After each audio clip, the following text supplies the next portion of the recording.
For to this video mga kamaster, another bumper na naman tayo ng bis mga kamaster, i-retouch natin na yan. So may nagtatanong sa page natin kung paano daw tayo mag-blend na vole mga kamaster. So ninix natin yung bababa natin next time na upload natin mga kamaster.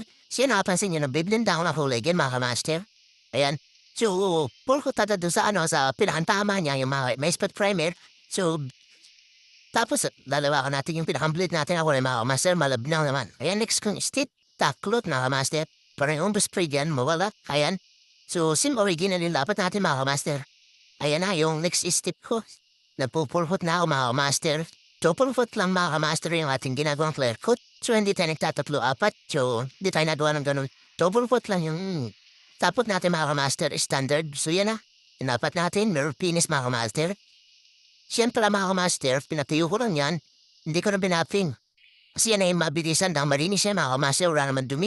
So, okay na doon sa mayari, hindi na pinabaping, sinilip na yan. So, yan ay nasagi. So, pag dumafita ng asawa, ng kanyang asawa is pinaduwa na muna ng mabilisan. Siya mga kamaster. Patutuloy na lang natin yan mga kamaster bago natin tanggalin yung diat. So, ginagamitan natin siya mga kamaster ng plastic, bowl, at ang heritage kung ginagawa mga kamaster, buong plastic, binabalutan po para walang overspray. Dado yung mga body mga kamaster. Ang gaspang niya pag nag-oversprayan mga kamaster. So, hindi natin kinifitid yung sasakyan mga kamaster. Sa materialis. Yan. Yan ang mga kamaster. Yan yung, niya, yung di-out natin.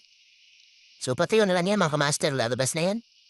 Ayun siya. Dito mga matatapos yung video mga kamaster. Abangan yung next stick natin. Yung nagsasabi ng abaganan ko tayong pang-piblin para mauhan. Baka magka-idea sila. So, next upload mga kamaster. Abangan nyo lang. So, yan mga kamaster.